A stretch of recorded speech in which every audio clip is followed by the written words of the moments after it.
Fala pessoal, tudo bem?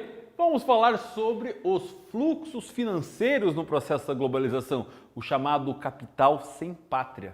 Como assim capital sem pátria? De fato, devido aos processos da organização do capital financeiro, ele acaba não tendo aí exatamente uma localização, não se sabe exatamente aonde ele está, para onde ele vai, como ele se organiza. Assim, todo o capital, quando a gente fala de capital financeiro, ele não vai levar em consideração simplesmente o dinheiro, mas sim a todo tipo de riqueza.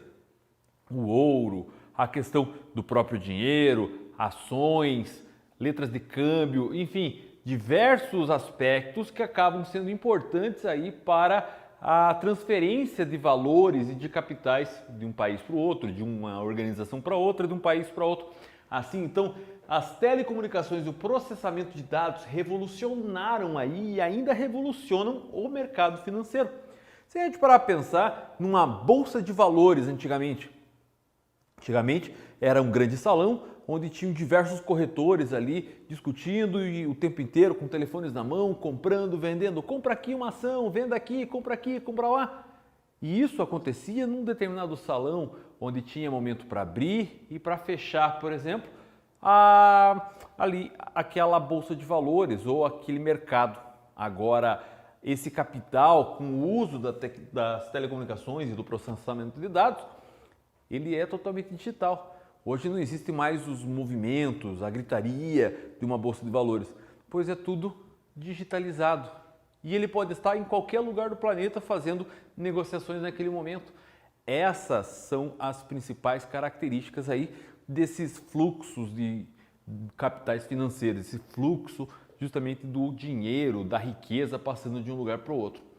Esses centros de poder econômico da atualidade, eles concentram e se dispersam continuamente. E quando eles se concentram, é devido ali a uma demanda existente de alguma situação. E quando eles dispersam é porque existe uma oferta muito grande em alguma outra situação. Agora vamos entender esse processo de oferta e demanda. Isso é o que vai controlar principalmente aí as características desse processo de despatrialização desse mercado financeiro, desses fluxos econômicos. Vamos entender da seguinte maneira: se eu tenho, por exemplo, um giz e todo mundo precisa desse giz, significa que eu vou vender ele para quem me oferecer mais dinheiro.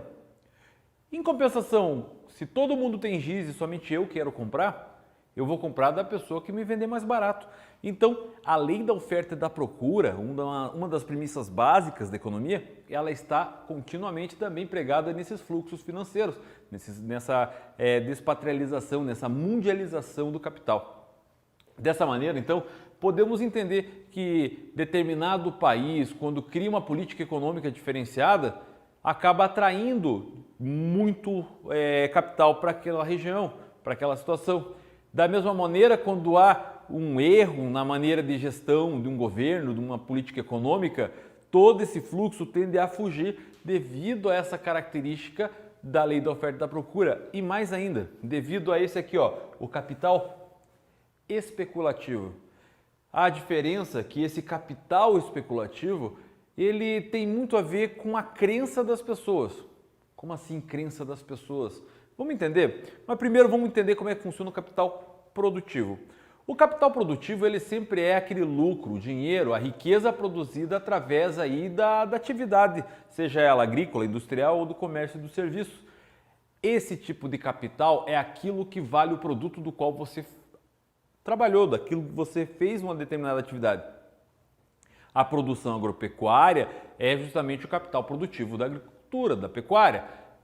O produto industrializado é o capital produtivo existente ali relativo ao trabalho industrial.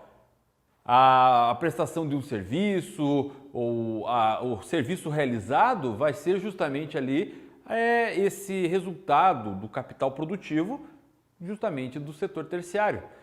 Agora, tudo isso tem a ver com o valor da mão de obra, com o valor daquilo que é necessário em determinado momento. O capital especulativo, ele vai daquilo que as pessoas acreditam que esteja valendo. Quando eu tenho o giz, mais uma vez, e todo mundo acredita que esse giz, por mais que esteja valendo R$1, digamos assim, a gente sabe que o valor de produção dele foi R$1, isso que está sendo válido no mercado.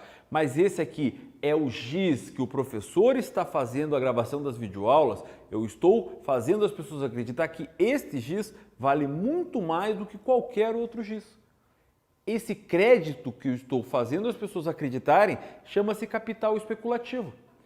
Quanto mais as pessoas acreditam que isso aqui vai trazer valor, vai agregar algo a mais para ela, eles vão ter um valor a mais, eles vão pagar mais para ter esse produto.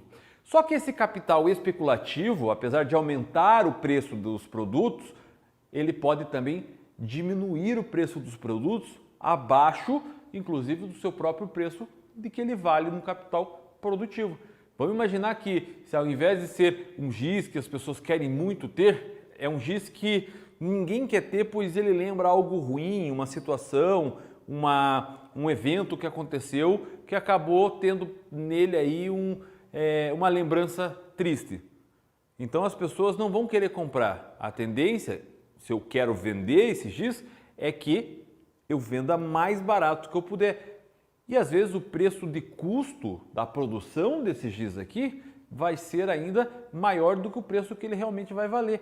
Então esse capital especulativo ele varia muito, tanto para cima quanto para baixo, porque é o preço com o qual as pessoas estão acreditando que isso vale. E isso é que depende muito esse sistema. O sistema hoje em dia das bolsas de valores, dos sistemas aí de transferência de crédito, das moedas digitais que estão tão em moda ultimamente, acabam sendo essa situação. É o crédito que as pessoas têm sobre determinada situação. As pessoas compram dólar, por exemplo, para poder viajar, porque é uma moeda que as pessoas acreditam que o mundo inteiro dê valor a ela.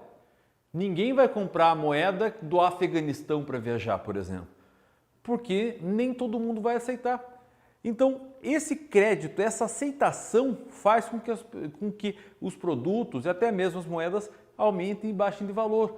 Hoje existe uma cotação do dólar, ou cotação do euro, por exemplo, justamente porque as pessoas precisam dessas moedas para realizar trabalhos, comércios internacionais com elas. Se amanhã surge uma nova moeda, que vai ser aí a principal moeda para o comércio internacional, essas duas muito provavelmente vão perder o seu valor, a cotação vai ser cada vez menor. E isso acaba gerando um crescimento e também a derrocada de muitos países, muitas organizações, ok? Bom, basicamente eu fico por aqui falando sobre aí os fluxos financeiros na globalização. Eu espero que você tenha entendido essa aula e eu desejo a você um bom momento de estudos. Muito obrigado por ter assistido essa aula aí. Tchau, tchau!